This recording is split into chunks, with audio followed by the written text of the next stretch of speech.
जय हिंद दोस्तों, स्वागत है आप सभी का आज के वीडियो में। और आज की वीडियो में हम लोग एक महत्वपूर्ण टॉपिक पे चर्चा करेंगे और ये टॉपिक है यूपी पीटी एग्ज़ाम को लेकर। हाँ जी दोस्तों, अगर आप भी यूपी पीटी का एग्ज़ाम 2026 में देने वाले हैं तो ये वीडियो आपके लिए बहुत इंपॉर्टेंट होने वाला है, क्योंकि इस वीडियो के अंदर मैं आप लोगों को अपनी पूरी रणनीति शेयर करूँगा।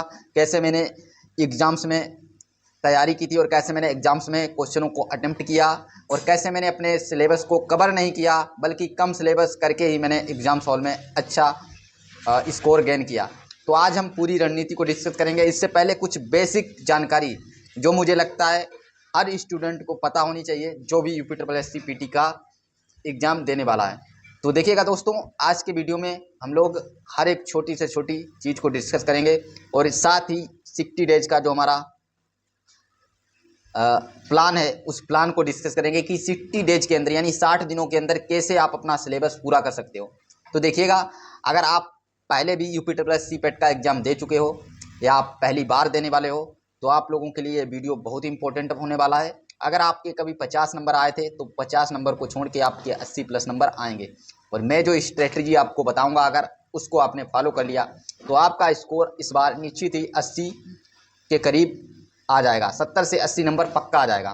तो देखिएगा, अब हम लोग स्टार्ट करते हैं कुछ बेसिक जानकारी को। जैसा कि आप लोगों को पता होगा दोस्तों कि जो हमारा यूपी पिट का जो एग्ज़ाम होता है यानी पीटी का एग्ज़ाम होता है, उस एग्ज़ाम का पैटर्न क्या होता है आप लोगों को पता होगा कि इस एग्ज़ाम्स के अंदर 10वीं पास यानी जो भी भाई 10वीं पास कर रखा है वो भी फॉर्म भरेगा, 12वीं पास कर रखा है वो भी फॉर्म भरेगा और ग्रेजुएशन बाकी ऊपर वाले तो भरेंगे ही।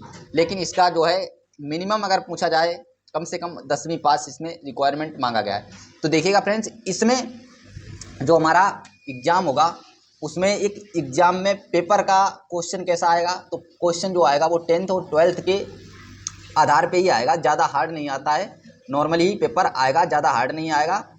तो देखिएगा इसमें क्या होता है, अगर जैसे कि 2024 के अंदर पेपर हार्ड चला गया था तो उसमें कट ऑफ भी बहुत कम चली गई, तो इससे आप लोग घबराइएगा नहीं। तो सबसे पहले हम लोग बात करते हैं इसके एग्ज़ाम पैटर्न की। तो पेट का जो एग्ज़ाम पैटर्न है उसको हम लोग एक बार समझ लेते हैं।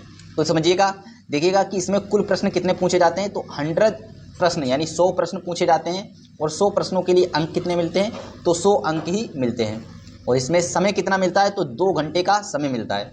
और इसमें निगेटिव मार्किंग कितनी होती है, तो 0.25 यानी 1/4 यानी 1/4 की निगेटिव मार्किंग होती है। 100 क्वेश्चन 100 अंक और 2 घंटे का टाइम और 0.25 की निगेटिव मार्किंग।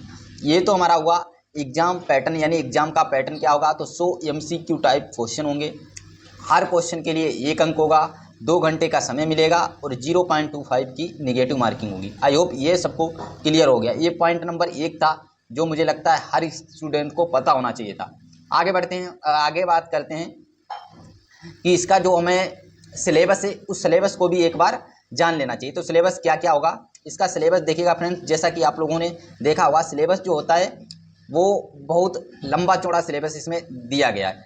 कैसे इतिहास, भूगोल, संविधान, अर्थव्यवस्था, ये सारा कुछ इसमें पूछा जाता है। 1-1, 2-2 नंबर, 3-3 नंबर, 4-4 नंबर, 5-5 नंबर ऐसे करके। और विज्ञान के 1-2 क्वेश्चन पूछे जाते हैं और गणित और रीजनिंग 5-5 क्वेश्चन गणित और रीजनिंग के पूछे जाते हैं और 10 क्वेश्चन जो हैं वो हिंदी के गद्यांश से पूछे जाते हैं और 5 क्वेश्चन जो हैं वो हिंदी के वर्णमाला से पूछे जाते हैं। तो हिंदी भी इसमें रोल प्ले करेगा, यानी 10-15 क्वेश्चन की हिंदी आएगी। और गणित के अंदर जो 20 नंबर का DI आता है वो भी एक इसमें रोल प्ले करेगा। अभी मैं सिर्फ आप लोगों को समझा रहा हूँ कि सिलेबस के अंदर क्या क्या आएगा। तो आप लोगों को पता होना चाहिए हिस्ट्री, पॉलिटी, भूगोल, संविधान, अर्थव्यवस्था, ये सारा कुछ इसमें आएगा। और गणित भी आएगी, रीजनिंग भी आएगी, करंट अफेयर भी आएगी, सामान्य जागरूकता, और ये सारा कुछ इसमें पूछा जाएगा और हिंदी भी पूछी जाएगी।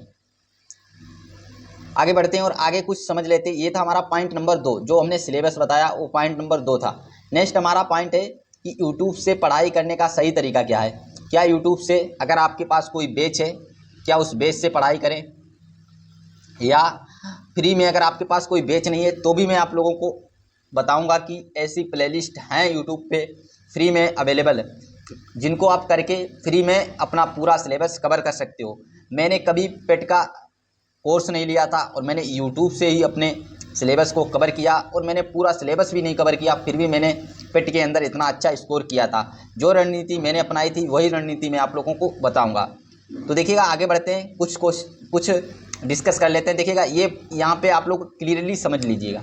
हिस्ट्री भी पूछा जाएगा, ज्योग्राफी भी पूछा जाएगा, पॉलिटी भी पूछा जाएगा, साइंस भी पूछा जाएगा, मैथ भी पूछा जाएगा, हिंदी भी पूछी जाएगी, करंट अफेयर भी पूछी जाएगी, रीजनिंग भी पूछी जाएगी, और इंग्लिश भी पूछी जाएगी। 5 नंबर की इंग्लिश भी पूछी जाएगी, इसे आप लोग इग्नोर मत कीजिएगा। तो ये सारा कुछ इसमें पूछा जाएगा। आई होप आप लोगों को क्लियर हो गया होगा। ये पॉइंट नंबर हमारा 2 था। आगे बढ़ते हैं और आगे देखते हैं। ये देखिए, नोट्स बनाने की क्या रणनीति होनी चाहिए। ये देखिए, अगर ये आप लोगों को जानना है नोट्स बनाने की क्या रणनीति है, तो आप लोग एक बार नोट्स पे कमेंट करके नोट्स कमेंट में लिख देना। मैं आप लोगों के लिए एक स्पेशल वीडियो, जैसे मैंने नोट्स बनाए थे वैसे नोट्स बनाने का एक स्पेशल वीडियो ला दूंगा। तो आगे बढ़ते हैं और आगे देखते हैं।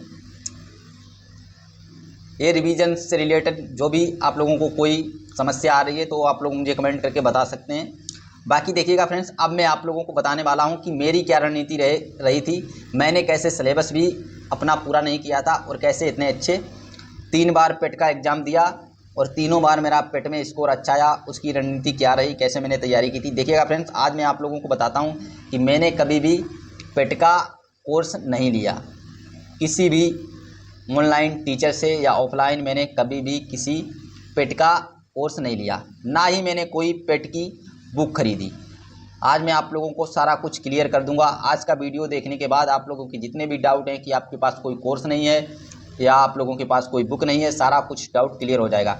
ना मैंने कोई पेट का कोर्स लिया था ऑनलाइन, ना मैंने कोई बुक खरीदी थी। जो बुक मैंने खरीदी थी उस बुक को मैं आप लोगों को बताऊँगा। देखिएगा फ्रेंड्स, जब पेट का एग्ज़ाम था तो मैंने कुछ टॉपिक पहले से ही पढ़ रखे थे, उन टॉपिकों का रिवीजन किया। जैसे मैंने मैथ में अर्थमेटिक में मेरे को आता है, तो मैंने अर्थमेटिक में पहले से ही पढ़ रखा था और मैंने उसी का रिवीजन किया। जैसे परसेंटेज हो गया, कुछ टॉपिक होते हैं, परसेंटेज हो गया, प्रॉफिट लॉस हो गया, और टाइम एंड वर्क हो गया, ट्रेन एंड बोट हो गया, यानी बोट एंड स्ट्रीम हो गया, और एलसीएम एचसीएफ हो गया, ये वाला टॉपिक हो गया। और एक होता है घातांक करणी वाला चैप्टर हो गया, घातांक करणी वाला, और सिंप्लीफिकेशन हो गया। मैंने टोटल 15 टॉपिक जो थे वो मैथ्स के किए थे। बाकी मैंने मैथ्स में कुछ भी नहीं पढ़ा था। और इन्हीं 15 में से मैंने जो 5 क्वेश्चन आए थे ना, उन 5 क्वेश्चनों को सही कर दिया था। यानी ये 15 टॉपिक थे, इन्हीं से क्वेश्चन पूछे जाते हैं और पेट के एग्ज़ाम में इन्हीं से क्वेश्चन आ जाते हैं और बाहर से कोई एडवांस का क्वेश्चन नहीं पूछा जाता है। तो ये था मेरे जो मैथ में मैंने यही चैप्टर क्लियर कर लिए थे और इन्हीं से क्वेश्चन में फंस गए थे वहाँ, और इन्हीं से पूछे भी जाते हैं, आगे भी पूछे जाएंगे। ये अगर आप लोग 15 चैप्टर जो मैंने आप लोगों को बताए हैं, अगर ये 15 चैप्टर आप लोग कंप्लीट कर लेते हैं तो मैथ्स में आपके 5 नंबर ये पक्के हो जाएंगे। और फिर मैंने क्या किया था, मैंने डीआई पे थोड़ा फोकस किया था। मैंने जितने भी प्रीवियस ईयर के डीआई थे, मैंने सारे डीआई किए थे, सारे डीआई हल किए थे प्रीवियस ईयर के। और प्लस डीआई जो भी एक बुक आती है, प्रैक्टिस सेट के नाम से एक बुक आती है, उसमें 10 प्रैक्टिस सेट होते थे, वो बुक मैंने खरीदी थी। और इस प्रैक्टिस सेट के अंदर जितने डीआई दिए हुए थे, हरियंत की थी, इस प्रैक्टिस सेट के अंदर जितने भी डीआई दिए थे मैंने सारे डीआई हल किए थे। तो मैंने डीआई यहाँ से अच्छे से कर लिए थे। और डीआई में जो भी 20 क्वेश्चन पूछे जाते हैं, उन 20 क्वेश्चन से मेरे 19 क्वेश्चन सही हुए और मैंने 19 क्वेश्चन 20 से सही कर दिए थे। तो मैथ के अंदर ही मेरा स्कोर जो था वो 24, यानी 24 नंबर 25 में से मेरे 24 नंबर मैथ में ही आ गए थे। और रीजनिंग के जो मैंने टॉपिक पढ़ रखे थे, रीजनिंग आसानी आया था। और रीजनिंग में मैंने टॉपिक कर रखे थे, जैसे ब्लड रिलेशन हो गया, और एक अल्फ़ाबेट वाला जो होता है टॉपिक, अल्फ़ाबेट सीरीज वो हो गया, एक नंबर सीरीज हो गया, और एक जो सीटिंग अरेंजमेंट हो गया, और एक जो होता है लाइन पे बिठाए जाते हैं इधर से उधर से, जिसे हम लोग रैंकिंग बोलते थे। रैंकिंग वाला चैप्टर मैंने अच्छे से कर रखा था, रैंकिंग वाला वहाँ से। और एक जो होता है समानता यानी समानता और समरूपता करके एक चैप्टर होता है, जिसमें 3 आकृतियाँ दी होंगी और भिन्न भिन्न आकृतियाँ दी होती हैं, और उनसे 3 एक जैसी होती हैं, एक भिन्न होती है। ये वाला चैप्टर मैंने काफ़ी प्रैक्टिस कर लिया था। तो ये वाला मैंने अच्छे से किया था। और एक कथन एवं कारक वाला जो चैप्टर होता है उसको मैंने अच्छे से किया था। टोटल मैंने 10 से 12 टॉपिक ही मैंने इसको अच्छे से रीजनिंग को किया था। और इन्हीं 10-12 टॉपिक से जो 5 क्वेश्चन आए थे, आसान से क्वेश्चन थे, वो मैंने 5 क्वेश्चन सही कर दिए थे। तो रीजनिंग और मैथ का मैंने जितना भी आप लोगों को बोला है कि इतने टॉपिक अगर आप लोग कर लेंगे तो आपका स्कोर जरूर ही रीजनिंग में फुल आ जाएगा और मैथ में भी फुल आ जाएगा। और बाकी जीएस के लिए मैंने क्या किया था, मैंने जीएस में जैसे कुछ इम्पोर्टेंट टॉपिक किए थे। बाकी जीएस का मेरे को ज़्यादा कुछ पता नहीं था। जैसे ज्योग्राफी के अंदर मैंने क्या किया था, ज्योग्राफी के अंदर मैंने कर रखे थे जो पर्वत होते हैं, पर्वत हो गए, बांध हो गए, और जो जलवायु हो गई, जलवायु वाला मैंने अच्छे से कर रखा था। और कहाँ करंट को लेके कहाँ चक्रवात वगैरह ये मैंने सारे कर रखे थे। और कहाँ सबसे ऊंची चोटी है, ऐसे करके मैंने जो भी ज्योग्राफी के अंदर था मैंने सारा कर रखा था। कहाँ घास के जो मैदान होते हैं वो सारे मैंने अच्छे से कर रखे थे। कहाँ मरुस्थल होते हैं, ये वाले मैंने चैप्टर अच्छे से कर रखे थे। बाकी ज्योग्राफी के अंदर मैंने ज़्यादा कुछ नहीं पढ़ा था। बाकी हिस्ट्री के अंदर भी मैंने ज़्यादा कुछ नहीं पढ़ा था। इसमें मैंने 4-5 टॉपिक को अच्छे से किया था। जैसे इंडस वैली सिविलाइजेशन, इसको मैंने अच्छे से किया था, यानी सिंधु घाटी सभ्यता को अच्छे से किया था। फिर मैंने मौर्य साम्राज्य यानी मौर्यन एम्पायर को अच्छे से किया था। फिर मैंने गुलाम वंश यानी दिल्ली सल्तनत के जितने भी वंश थे, दिल्ली सल्तनत को अच्छे से किया था। बाकी मैंने इधर मोहम्मद गोरी को अच्छे से पढ़ा था, महमूद गजनवी को अच्छे से पढ़ा था, और मोहम्मद बिन कासिम ने जो अटैक किया था उस अटैक से रिलेटेड जो भी पॉइंट्स थे मैंने उनको अच्छे से क्लियर किया था। और फिर मॉडर्न हिस्ट्री की तरफ हम बढ़े थे और उसमें पहले मैंने किया था बाबर। जैसे बाबर को पढ़ा था मैंने, बाबर, और बाबर के बाद अकबर को अच्छे से पढ़ा था। और शेरशाह सूरी को मैंने अच्छे से पढ़ा था, शेरशाह सूरी को। औरंगजेब को अच्छे से पढ़ा था। बाकी इसमें ज़्यादा इम्पोर्टेंट कोई शासक थे नहीं, उनको मैंने स्किप कर दिया था। देन मैं आ गया था मॉडर्न हिस्ट्री के अंदर। और मॉडर्न हिस्ट्री के अंदर जितनी भी टाइम लाइन होती है 1885 से लेकर 1947 तक जितने भी टाइम लाइन थी, सारी टाइम लाइन मैंने अच्छे से क्लियर की थी। जैसे 1885 के अंदर कांग्रेस की स्थापना होती है। फिर 1905 में बंगाल का विभाजन होता है। बंगाल के विभाजन के समय कौन गवर्नर था, कैसे कैसे बंगाल का डिवाइडेशन हुआ, सारे पॉइंट्स मैंने एकदम से क्लियर कर लिए थे।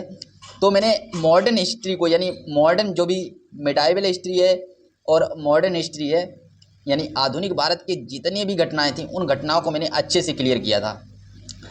जैसे जो भी स्थापनाएं हुई थी, जैसे आर्य समाज की स्थापना किसने की, ब्रह्म समाज की स्थापना किसने की, ऐसे जो भी थी जितने भी पॉइंट्स थे मैंने अच्छे से क्लियर किए थे।